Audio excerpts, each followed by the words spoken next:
มีต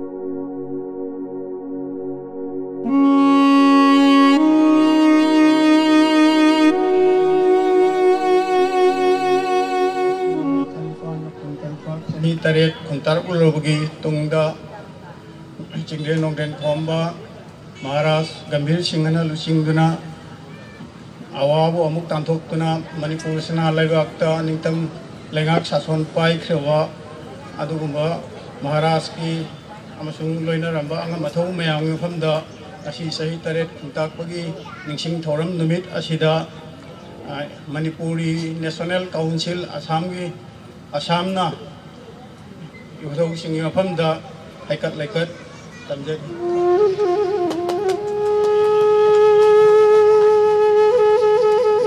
matang sini kogi kasih thormos lengwek liba kai kun najari wasingna kai lekat tambagi thormos siu tasoro gabi haina nalokchari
Jawa mahagi contribution around segi lapset sembada amali bibam sembada dalam segi mangal bangan si labi lan cakri to bangan si harga jiusida apa itu mahagi hakkan sadil kabindana bibam sembada segi asamgi amali India ki Mr. Pakaba jimsina putri yang baik agak ini maksana jinsila Pak Nyamgi wajai kita natena asam gi di India ke coba asam kabagi fitness anggap international lima kami kamu harus no hai na ina kami pun pelakjar artis na ina yang dah ikut sendiri. memang tidak koi CrossFit gym ko Manipur ke laksana baru ina koi Tom TV hari ba Times of Manipur hai ba satellite channel lasi Manipur jo ina ahan ba adu ba private satellite channel ni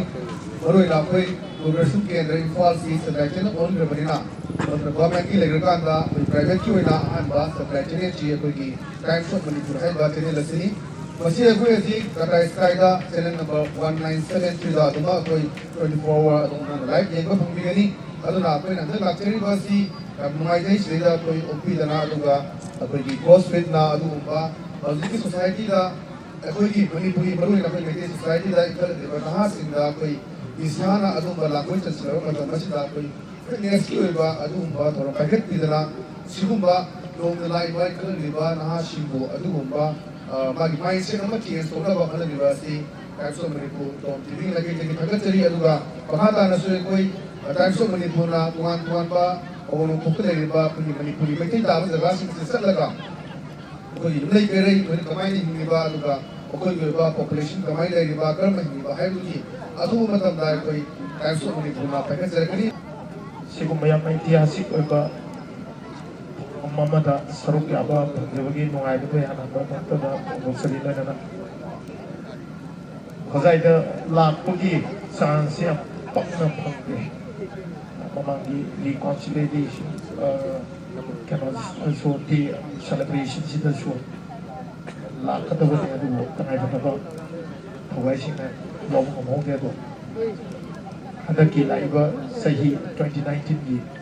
ꯊꯧꯔꯝ ꯑꯁꯤꯗꯗꯤ ꯁꯔꯨꯛ ꯌꯥꯕ ꯐꯪꯖꯩ ꯃꯁꯤꯒꯤ ꯊꯧꯔꯝ ꯑꯁꯤꯗ ꯁꯔꯨꯛ ꯌꯥꯕ ꯐꯪꯖꯕꯁꯤꯒꯤ ꯌꯥꯝ ꯅꯨꯡꯉꯥꯏꯕ ꯃꯣꯃꯦꯟ ꯅꯨꯡꯉꯥꯏꯕ ꯃꯤꯀꯨꯞ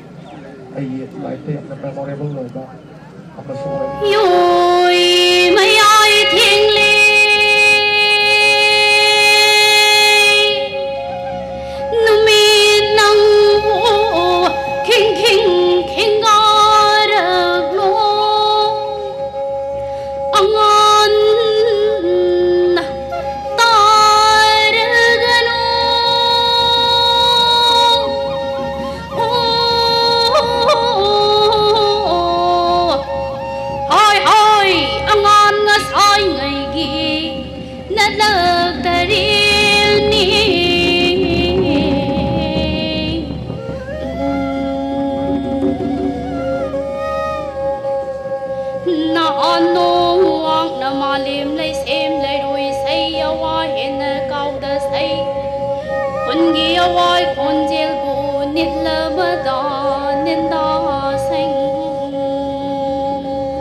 Ngasigi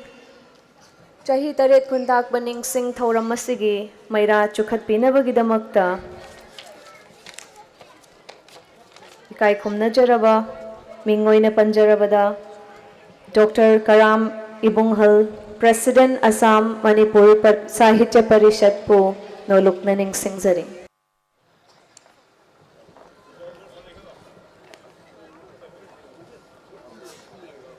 Zasing bu thagatchari Ining thaumana kumsing lising amaga chanipan taraga mapaldagi lising amaga chanipan kunga taruk phauba chahi taret kuntakpa matamda choizai naruraba manipuri miyambu tasin khomjin bikhiba thodang kaya dubu ikai khumnaba uchchaba oina mapan manipurda machoi khundariba manipuri aikhoi gisu punba ngamnaba wakhalon ama sagatpa mathau tare khanjarakpadagi chahi taret khuntak paningsing nomit the reconciliation day haina mingthon jaraga Brahmaputra Valley ki tongan ba mafam singda hong duna leptana thauram pangthok charakli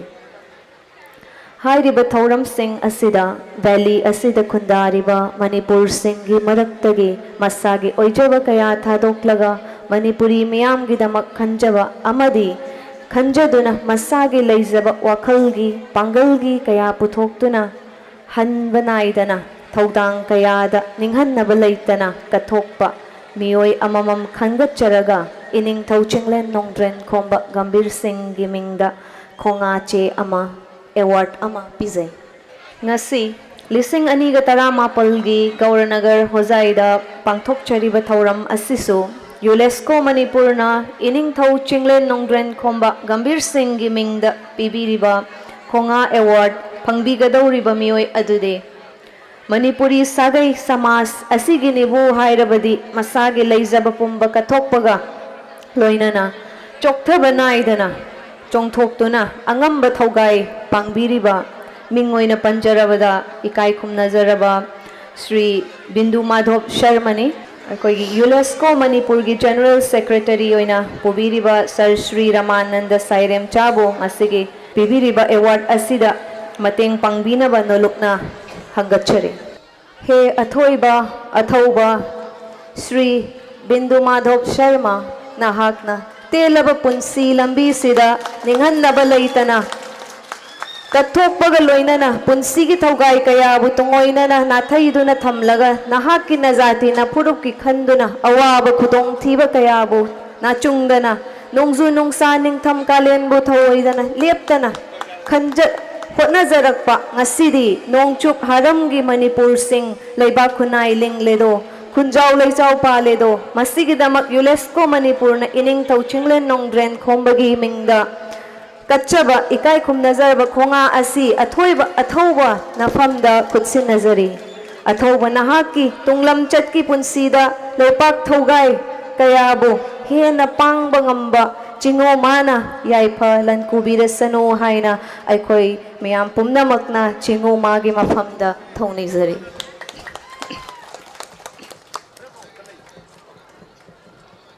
ngasi chahi taret khuntak parning sing numit asigi 9 January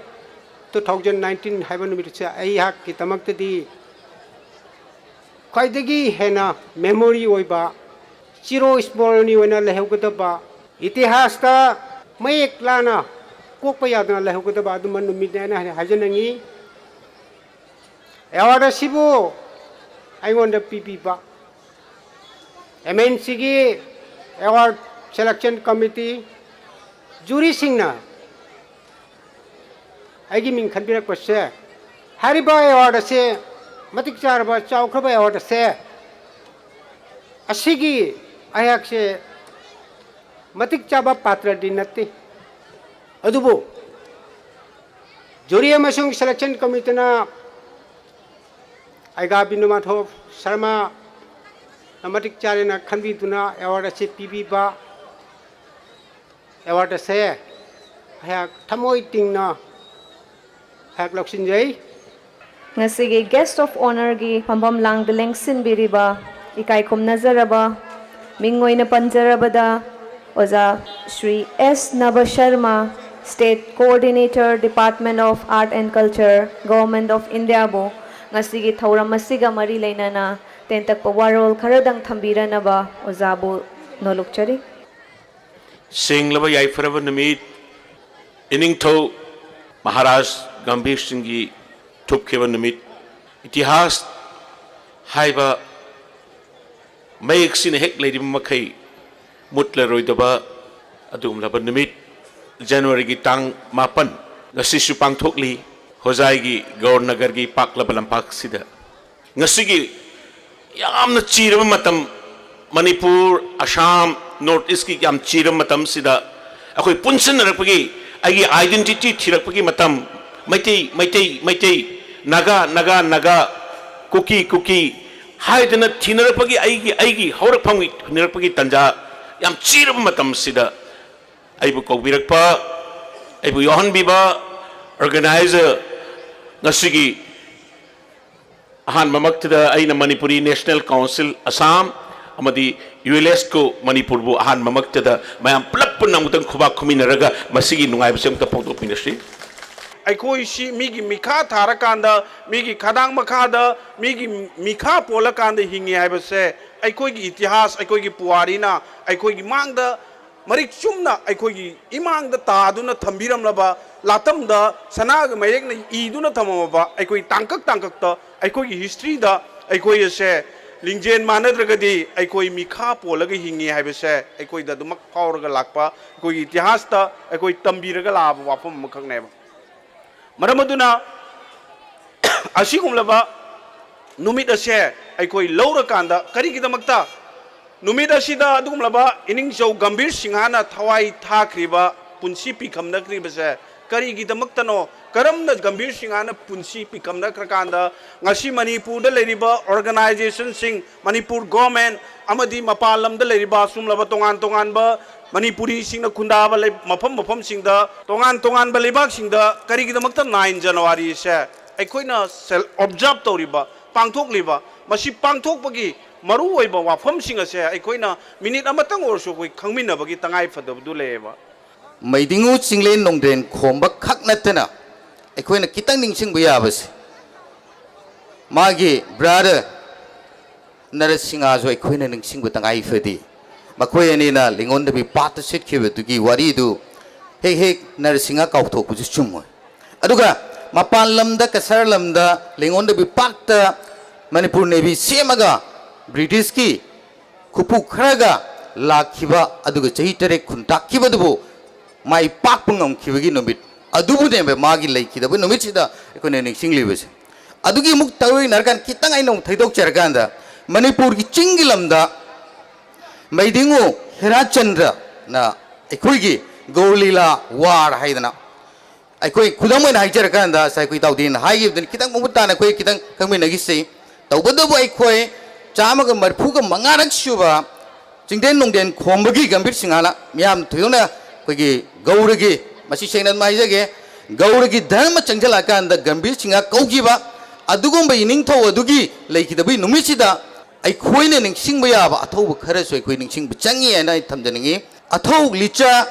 Hepaching Aduna, Katopiramba, Makuigi, Marinjangi, Machama Sumak, Oibata Regadi,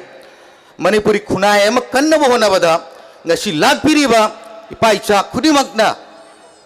Anishuba, Adugum Lava. Sahi Teret Kuntak Bado, Toklerui Sawapam Tamjera Tenjak Takchet. Akoina Sahi Teret Kundaki Badu, Karino Haibas, saying the Kankrabanina. Akwai Manipur Yona, Manipur Tuan Ba, Mafum Sing Haibadi, Awang Nongpok, Barata Kundariba, Adumba, Koi Manipuri Sing, Maruina Manipuri, Maite Sing, a Siki Marakta, Koi, Lingjan Manaba, Nungsibatanaba, Adumba Puruna Pandamda, Lepa Letana, Tuan Ba, organizes Sing, Maruina Koi. Manipuri National Council aduga UNESCO tuan ba lupsingna ngasi ki thoramasi Bangladesh rauna ate hum kya dasu Manipuri taba maitai taba jaga sing da pangthokli maramasina akoi maselgi marakta nungsi chana ba watpagi adugumba leramba kaya adu kaukthoknarba kanda hainaba lei akoi Manipuri society maruina Imphal la sumangai natraga akoi ki tuan ba awang no pagi lamdam sidungai Meitei ꯇꯥꯔꯤꯕ ꯃꯔꯛꯁꯤꯡꯒꯤ ꯃꯔꯛꯇ ꯑꯩꯈꯣꯏꯒꯤ ꯃꯁꯦꯜꯒꯤ ꯃꯔꯛꯇ ꯅꯨꯡꯁꯤ ꯆꯥꯟꯅꯕ ꯋꯥꯠꯄ ꯑꯃꯅ ꯑꯃꯕꯨ ꯆꯤꯡꯊꯅꯕꯒꯤ ꯑꯗꯨꯒꯨꯝꯕ ꯋꯥꯏꯈꯨꯒꯤ ꯁꯣꯁꯥꯏꯇꯤ ꯑꯃ ꯑꯗꯨꯒꯨꯝꯕ ꯂꯩ ꯍꯥꯏꯅ ꯂꯧꯅꯔꯤꯕ ꯑꯁꯤꯗꯒꯤ ꯊꯩꯗꯣꯛꯂꯀꯥꯟꯗ ꯑꯩꯈꯣꯏ ꯆꯞ ꯃꯥꯟꯅꯕ ꯂꯤꯡꯖꯦꯜ ꯃꯥꯟꯅꯕ ꯑꯃꯒꯤ ꯃꯈꯥꯗ ꯄꯨꯟꯅ ꯈꯨꯠꯁꯝꯅꯅ ꯆꯠꯃꯤꯟꯅꯔꯀꯥꯟꯗ ꯑꯩꯈꯣꯏ ꯄꯨꯟꯅ ꯊꯕꯛ ꯇꯧꯃꯤꯟꯅꯕꯗꯨ ꯗꯔꯀꯥꯔ ꯇꯥꯏ ꯍꯥꯏꯕ ꯋꯥꯐꯝꯗꯨ ꯊꯝꯖꯒꯦ ꯃꯅꯤꯄꯨꯔ ꯃꯔꯨꯑꯣꯏꯅ ꯃꯩꯇꯩꯁꯤꯡꯅ ꯈꯨꯟꯗꯥꯔꯤꯕ ꯑꯋꯥꯡ ꯅꯣꯡꯄꯣꯛꯀꯤ ꯂꯝꯗꯝꯁꯤꯡ ꯑꯁꯤꯗ ꯑꯩꯈꯣꯏꯒꯤ ꯑꯣꯏꯕ ꯃꯅꯤꯄꯨꯔꯒꯤ ꯑꯣꯏꯕ ꯆꯠꯅ ꯂꯣꯟꯆꯠ ꯍꯧꯅ ꯂꯣꯟꯆꯠ ꯃꯌꯥꯝ ꯑꯗꯨ ꯈꯪꯅꯅꯕꯒꯤ ꯄꯥꯟꯗꯝꯗ ꯑꯩꯈꯣꯏ ꯏꯝꯐꯥꯜꯗ ꯃꯅꯤꯄꯨꯔꯗ ꯂꯩꯖꯔꯤꯕ ꯌꯥꯝꯅ ꯅꯍꯥ ꯑꯣꯏꯅ ꯆꯪꯉꯛꯏꯕ ꯑꯗꯨꯒꯨꯝꯕ ꯂꯝꯖꯤꯡꯕ ꯒ꯭ꯔꯨꯞ ꯍꯥꯏꯕ ꯀꯥꯡꯕꯨ ꯑꯗꯨꯕ ꯌꯥꯝꯅ ꯅꯍꯥ ꯑꯣꯏꯔꯤꯕ ꯃꯈꯣꯏ ꯃꯔꯤ ꯃꯉꯥꯅ ꯄꯨꯜꯂꯀꯥꯟꯗ ꯃꯅꯤꯄꯨꯔꯒꯤ ꯑꯍꯥꯟꯕ ꯑꯩꯈꯣꯏ ꯄ꯭ꯔꯥꯏꯚꯦꯠ ꯁꯦꯇꯦꯂꯥꯏꯠ ꯆꯦꯅꯦꯜꯅꯤ ꯑꯩꯈꯣꯏ ꯃꯥꯡꯗ ꯂꯩꯖꯔꯤꯕ ꯇꯣꯝ ꯍꯥꯏꯔꯤꯕꯁꯤ ꯇꯥꯏꯝꯁ ꯑꯣꯐ ꯃꯅꯤꯄꯨꯔ ꯍꯥꯏꯕꯅꯤ ꯃꯩꯇꯩ ꯑꯩꯈꯣꯏꯒꯤ ꯃꯔꯛꯇ ꯃꯥꯟꯅꯗꯕ ꯆꯍꯤ 8 ꯈꯨꯟꯇꯥꯛꯄꯒꯤ ꯃꯇꯥꯡꯗ ꯅꯤꯡꯊꯧꯆꯥ ꯌꯨꯕꯔꯥꯖ ꯃꯌꯥꯝꯒꯤ ꯃꯔꯛꯇ ꯃꯥꯟꯅꯗꯕ ꯈꯔꯗꯒꯤ ꯊꯣꯛꯈꯤꯕ ꯆꯍꯤ 8 ꯈꯨꯟꯇꯥꯛꯄꯁꯤ ꯑꯃꯨꯛ ꯍꯟꯅ ꯍꯧꯖꯤꯛ ꯑꯩꯈꯣꯏ ꯃꯅꯤꯄꯨꯔ ꯑꯃꯗꯤ ꯃꯅꯤꯄꯨꯔꯒꯤ ꯃꯄꯥꯟꯗ ꯇꯥꯔꯤꯕ ꯃꯩꯇꯩ ꯄꯨꯝꯅꯃꯛꯀꯤ ꯑꯃꯨꯛ ꯍꯟꯅ ꯁꯤꯒꯨꯝꯕ ꯈꯨꯗꯣꯡꯊꯤꯕꯁꯤ ꯊꯣꯛꯇꯅꯕꯒꯤ ꯀꯔꯝ ꯍꯥꯏꯅ ꯇꯧꯔꯒ ꯑꯩꯈꯣꯏ ꯑꯁꯤ ꯃꯤꯃꯥꯟꯅꯕ ꯉꯝꯒꯅꯤ ꯃꯥꯏ ꯄꯥꯛꯅ ꯍꯤꯡꯕ ꯉꯝꯒꯅꯤ ꯍꯥꯏꯕ ꯋꯥꯈꯜ ꯑꯃ ꯊꯃꯣꯏꯗ ꯈꯟꯖꯔꯒ ꯃꯅꯤꯄꯨꯔꯤ ꯅꯦꯁꯅꯦꯜ ꯀꯥꯎꯟꯁꯤꯜꯅ ꯃꯩꯇꯩ ꯆꯣꯏꯖꯥꯏꯅꯅ ꯇꯥꯔꯤꯕ ꯄꯨꯝꯅꯃꯛ ꯑꯕꯨ ꯄꯨꯟꯁꯤꯜꯂꯒ ꯑꯩꯈꯣꯏꯅ ꯀꯔꯝ ꯍꯥꯏꯅ ꯃꯩꯇꯩ ꯃꯌꯥꯝ ꯑꯁꯤꯕꯨ ꯅꯨꯡꯁꯤꯅꯕꯒꯤ ꯃꯔꯝ ꯑꯃ ꯄꯣꯔꯛꯂꯦ ꯍꯥꯏꯔꯒ ꯑꯃꯠꯇ ꯑꯣꯏꯕ ꯑꯃ ꯈꯜꯂꯦ ꯍꯥꯏꯔꯒ ꯑꯩꯈꯣꯏꯒꯤ ꯋꯥꯈꯜꯗ ꯑꯩꯈꯣꯏꯒꯤ ꯍꯤꯡꯕꯗ ꯂꯩꯕꯗ ꯅꯤꯡꯇꯝꯅ ꯂꯩꯕ ꯉꯝꯒꯗꯒꯦ ꯍꯥꯏꯕꯁꯤ ꯃꯁꯤ ꯑꯩꯈꯣꯏꯅ ꯃꯪ ꯑꯃ ꯃꯪꯖꯩ ꯍꯥꯏꯔꯤꯕ ꯃꯪ ꯑꯁꯤ ꯃꯅꯤꯄꯨꯔꯤ ꯅꯦꯁꯅꯦꯜ ꯀꯥꯎꯟꯁꯤꯜ ꯈꯛꯇꯅ ꯃꯪꯉꯦ ꯍꯥꯏꯔꯒ ꯅꯤꯡꯕ ꯊꯨꯡꯒꯅꯤ ꯍꯥꯏꯕꯁꯤ ꯑꯩꯈꯣꯏ ꯊꯥꯖꯗꯦ ꯃꯔꯝ ꯑꯗꯨꯅ ꯑꯩꯈꯣꯏꯅ ꯄꯥꯝꯖꯔꯤꯕꯗꯤ ꯃꯩꯇꯩ ꯃꯌꯥꯝ ꯇꯥꯔꯤꯕ ꯃꯅꯤꯄꯨꯔ ꯈꯪꯗꯦ ꯃꯅꯤꯄꯨꯔꯒꯤ ꯃꯄꯥꯟꯗ ꯆꯣꯏꯖꯥꯏꯅꯅ ꯇꯥꯔꯤꯕ ꯃꯩꯇꯩ ꯄꯨꯝꯅꯃꯛ ꯑꯁꯤ ꯑꯃꯠꯇ ꯑꯣꯏꯕ ꯑꯃ ꯀꯔꯝ ꯍꯥꯏꯅ ꯇꯧꯔꯒ ꯄꯣꯔꯛꯄ ꯉꯝꯁꯤꯒꯦ ꯍꯥꯏꯕꯁꯤ ꯑꯩꯈꯣꯏꯅ ꯈꯜꯂꯤ ꯑꯩꯈꯣꯏꯅ ꯈꯜꯂꯤꯕꯁꯤꯒ ꯃꯩꯇꯩ ꯃꯌꯥꯝꯅ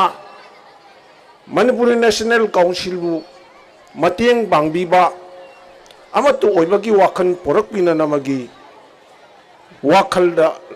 ꯈꯟꯕꯤꯔꯦ ꯍꯥꯏꯔꯒ ꯃꯅꯤꯄꯨꯔꯤ ꯅꯦꯁꯅꯦꯜ ꯀꯥꯎꯟꯁꯤꯜꯅ ꯄꯥꯡꯊꯣꯛꯄ ꯊꯧꯔꯝ ꯀꯌꯥꯗ ꯁꯔꯨꯛ ꯌꯥꯕꯤꯔꯦ ꯍꯥꯏꯔꯒ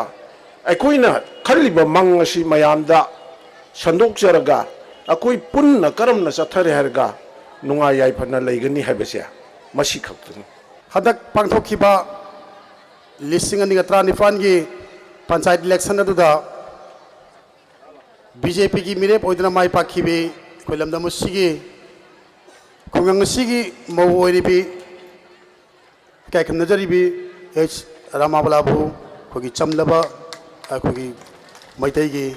ꯂꯦꯡꯌꯥꯟ ꯐꯤ ꯑꯃꯅ ꯏꯀꯥꯏꯈꯨꯝꯅꯕ ꯎꯠꯆꯔꯤ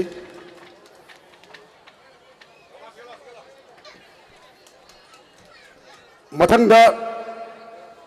ꯍꯟꯗꯛ ꯄꯥꯡꯊꯣꯛꯈꯤꯕ ꯄꯟꯆꯥꯌꯠ ꯏꯂꯦꯛꯁꯟ ꯑꯗꯨꯗ ꯅꯟꯗꯄꯨꯔ ꯒ꯭ꯔꯥꯝ ꯄꯟꯆꯥꯌꯠꯀꯤ ꯄ꯭ꯔꯦꯁꯤꯗꯦꯟ ꯃꯤꯔꯦꯞ ꯑꯣꯏꯗꯨꯅ ꯃꯥꯏ ꯄꯥꯛꯈꯤꯕ ꯏꯀꯥꯏꯈꯨꯝꯅꯖꯔꯤꯕ ꯂꯥꯏꯁ꯭ꯔꯝ ꯑꯁꯨꯛ ꯁꯤꯡꯍ ꯂꯥꯏꯁ꯭ꯔꯝ ꯑꯁꯨꯛ ꯁꯤꯡꯍꯅ ꯃꯥꯏ ꯄꯥꯛꯂꯛꯄꯗ ꯑꯩꯈꯣꯏꯅ ꯍꯔꯥꯎꯕ ꯐꯣꯡꯗꯣꯛꯆꯩ ꯃꯔꯝ ꯑꯗꯨꯅ ꯂꯥꯏꯁ꯭ꯔꯝ ꯑꯁꯨꯛ ꯁꯤꯡꯍꯕꯨ ꯗꯥꯏꯁꯇ ꯀꯧꯁꯤꯟꯖꯔꯤ ꯂꯥꯏꯁ꯭ꯔꯝ ꯑꯁꯨꯛ ꯁꯤꯡꯍꯕꯨ ꯑꯩꯈꯣꯏꯅ ꯆꯝꯂꯕ ꯃꯩꯇꯩꯒꯤ ꯂꯦꯡꯖꯥꯟ ꯐꯤ ꯑꯃꯅ ꯑꯩꯈꯣꯏꯒꯤ ꯏꯀꯥꯏꯈꯨꯝꯅꯖꯔꯤꯕ ꯉꯁꯤꯒꯤ ꯒꯦꯁ ꯁꯄꯣꯔꯇꯔ ꯅꯕꯚꯣꯜ ꯀꯦꯅꯣꯅ ꯆꯝꯂꯕ ꯐꯤꯖꯣꯜ ꯏꯀꯥꯏꯈꯨꯝꯅꯕ ꯎꯠꯆꯔꯤ ꯃꯊꯪꯗ ꯍꯟꯗꯛ ꯄꯥꯡꯊꯣꯛꯈꯤꯕ ꯄꯟꯆꯥꯌꯠ ꯏꯂꯦꯛꯁꯟꯗ ꯈꯨꯡꯒꯪ ꯑꯁꯤꯒꯤ ꯋꯥꯔꯗ ꯃꯦꯝꯕꯔ ꯑꯣꯏꯅ ꯃꯤꯔꯦꯞ ꯂꯦꯞꯇꯨꯅ ꯃꯥꯏ ꯄꯥꯛꯈꯤꯕꯤ ꯈꯨꯡꯒꯪ ꯑꯁꯤꯒꯤ ꯃꯧ ꯑꯣꯏꯔꯤꯕꯤ ꯔꯤꯅꯥꯕꯇꯤ ꯗꯦꯕꯤꯕꯨꯁꯨ ꯑꯩꯈꯣꯏꯅ ꯆꯝꯂꯕ ꯐꯤꯖꯣꯜ ꯑꯃꯗ ꯏꯀꯥꯏꯈꯨꯝꯅꯕ ꯎꯠꯆꯒꯦ ꯃꯔꯝ ꯑꯗꯨꯅ ꯔꯤꯅꯥꯕꯇꯤ ꯗꯦꯕꯤꯕꯨ ꯗꯥꯏꯁꯇ ꯀꯧꯁꯤꯟꯖꯔꯤ ꯃꯊꯪꯗ ꯑꯩꯈꯣꯏ ꯍꯟꯗꯛ ꯄꯥꯡꯊꯣꯛꯈꯤꯕ ꯄꯟꯆꯥꯌꯠ ꯏꯂꯦꯛꯁꯟ ꯑꯗꯨꯗ ꯕꯂꯟꯗꯔ GPꯒꯤ AP ꯃꯦꯝꯕꯔ ꯑꯣꯏꯅ ꯃꯤꯔꯦꯞ ꯂꯦꯞꯇꯨꯅ ꯃꯥꯏ ꯄꯥꯛꯈꯤꯕꯤ cái khung nãy đi hồi em Sumila Devi bo samlaba phijo lamne cái khung nãy cái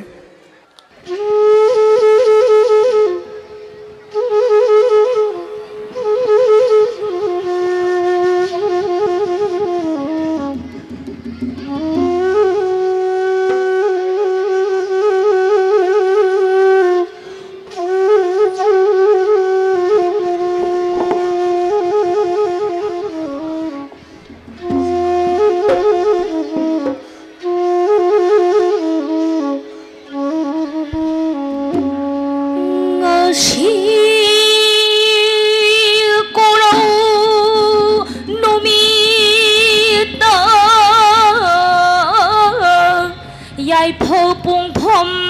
ở xí đơ ở thâu li cha he bơ wo ba thâu mình lên hiền môi bơ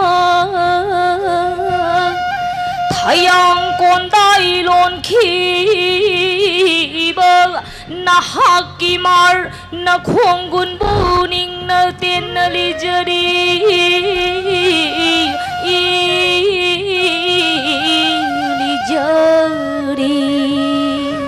tung si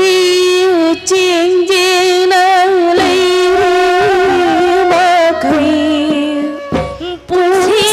chieng chieng na lấy ma khay nam mô mi kha pon phơ đi